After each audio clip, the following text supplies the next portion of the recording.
Salut tout le monde, bienvenue sur l'Institut Online. Je continue aujourd'hui ma série de vidéos sur la préparation au CEB 2023 et aujourd'hui on va aborder l'épreuve d'histoire géo.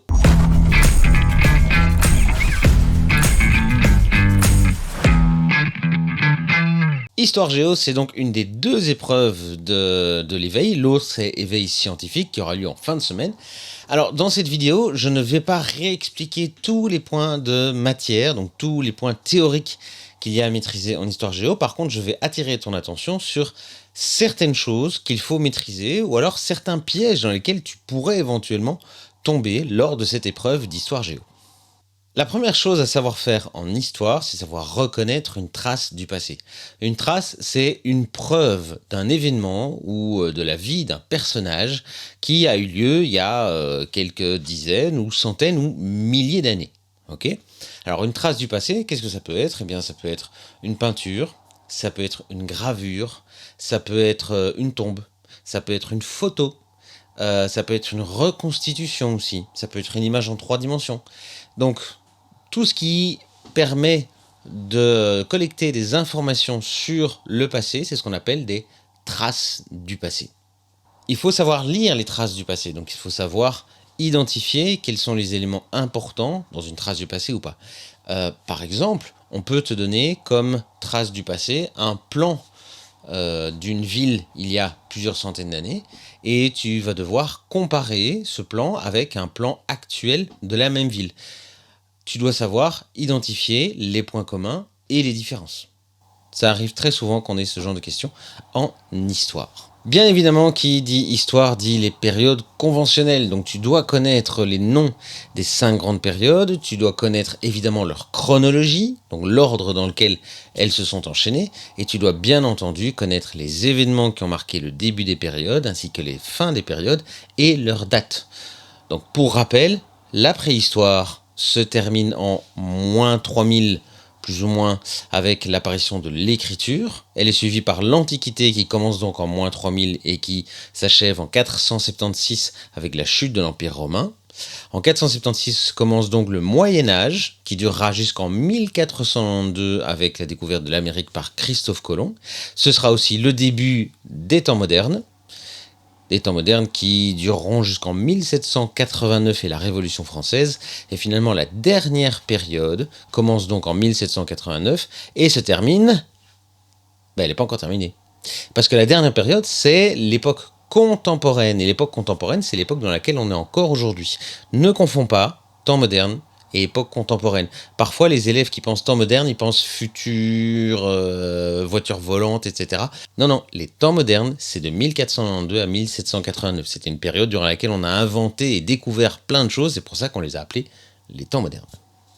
Concernant toujours les grandes périodes historiques, tu dois savoir situer des événements dans les grandes périodes. Donc si on te montre des traces du passé, tu dois savoir dire à quelle grande période ça correspond. Il y a des indices dans certaines images. Si on parle par exemple des temps modernes, eh bien on va te montrer des inventions ou des découvertes ou des bateaux de colons qui viennent coloniser des territoires, etc. Si on te montre une image d'une tribu d'hommes préhistoriques au coin du feu, il y a peu de chances que ce soit au temps moderne ou à l'époque contemporaine. On sait jamais, mais bon, a priori, c'est pas ça.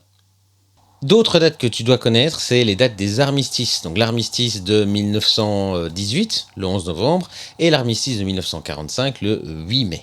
Tu dois bien entendu savoir lire une carte. Pour lire une carte, tu dois savoir identifier quel type de carte on met devant toi. Donc si c'est une carte plutôt politique, avec le découpage des frontières, si c'est une carte orohydrographique, avec les cours d'eau, avec le relief, si c'est une carte qui te montre des informations plus spécifiques, comme les routes ou la nature des sols. Généralement, quand tu dois aller regarder les cartes dans le portfolio, il faut faire attention au titre des cartes parce que ça te donne le type d'information que tu vas trouver dessus.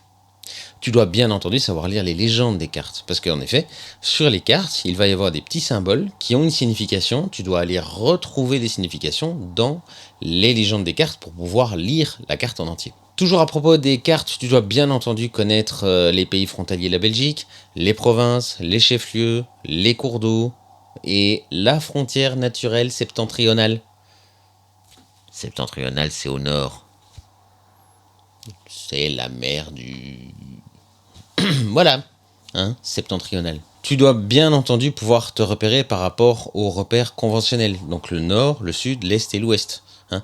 Oublie pas, si tu as besoin, tu peux tracer une rose des vents sur une feuille de brouillon. La rose des vents, le nord est toujours au-dessus, et puis on a l'est, le sud et l'ouest. Okay, si on lit ça dans le sens des aiguilles d'une montre, ça fait N-E-S-O. Neso. Si tu retiens ça, a priori, tu ne devrais pas te tromper pour bien les situer. Tu dois bien entendu savoir situer les principaux pays d'Europe. Normalement, tous les pays d'Europe d'ailleurs. Donc, fais attention à ça. N'oublie pas de bien revoir la situation des principaux pays, pas seulement les plus grands pays, hein, aussi les plus petits, parce que c'est parfois dans les plus petits que se cachent les pièges. Et normalement, tu dois aussi connaître les principales capitales. Tu dois bien évidemment connaître les noms des différents continents et des océans et savoir les situer sur un planisphère. Attention quand on utilise des planisphères dans l'évaluation d'histoire géo, il faut bien savoir situer les océans parce que par convention, le planisphère qu'on utilise le plus, on a l'océan Atlantique qui est au milieu, on a l'océan Pacifique qui est à gauche et à droite. Bah oui, forcément, c'est une représentation d'une sphère, donc normalement la gauche et la droite se touchent. Donc on a 2 fois l'océan Pacifique, c'est le même océan. Mais attention, parce que si jamais on utilise une autre représentation, bah forcément les continents et les océans ils vont bouger. On va plus forcément avoir les mêmes océans au centre du planisphère. Donc fais bien attention, il faut savoir identifier les courbes des pays. Hein. Un repère facile, retiens la silhouette de l'Afrique. Si tu retiens la silhouette de l'Afrique, normalement tu devrais pouvoir situer les autres continents et les autres océans. Tu dois bien entendu savoir lire un paysage. Donc tu dois savoir si une image, photo, gravure ou quoi que ce soit, si ça montre un paysage rural c'est plutôt à la campagne, hein, avec quelques maisons, des champs, etc. Un paysage urbain, avec beaucoup de bâtiments, des moyens de communication, des immeubles. Un paysage montagnard, forcément avec des montagnes, et moins d'habitations que dans un paysage urbain. Un paysage côtier, donc le long de la mer, ou un paysage désertique. C'est généralement le plus facile, parce qu'il n'y a que du désert. Ou alors un paysage industriel. J'ai parfois des élèves qui confondent industriel et urbain, parce qu'ils voient beaucoup de construction, ils se disent « hop, ça c'est urbain ». Non, non, si tu vois des usines, principalement, c'est un paysage industriel. Okay, donc tu dois savoir faire la différence entre tous ces paysages-là. Tout ce qui concerne le vocabulaire des cours d'eau doit être maîtrisé. Donc amont, aval, rive, fleuve, rivière, affluent, confluent, embouchure, delta, source. Tout ça, ça doit être maîtrisé. Si jamais tu as peur de mélanger certains mots, de ne pas t'en sortir, n'oublie pas, le dictionnaire est là pour te filer un coup de main au cas où. D'accord ? N'hésite jamais à l'utiliser pendant l'épreuve. Une dernière chose, tu dois aussi savoir utiliser les siècles, les siècles, les millénaires, etc. Okay ? Tu dois toujours faire un +1 quand tu comptes avec les siècles. 1839, je m'occupe des 2 premiers chiffres, ça fait 18. Je rajoute +1, et bien 1839 c'est au 19e siècle. Okay ? Attention avec ça. Dernière chose, et là ça mélange un peu histoire et mathématiques, tu dois savoir lire un nombre en chiffres romains. D'accord ? Donc c'est pas seulement en numération qu'il faut savoir faire ça, c'est bien évidemment en histoire. Je pense avoir en gros fait le tour de Histoire Géo.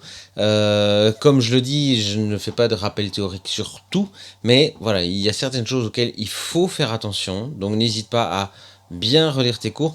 Voilà, j'espère que ces quelques conseils t'aideront à y voir un peu plus clair en histoire-géographie.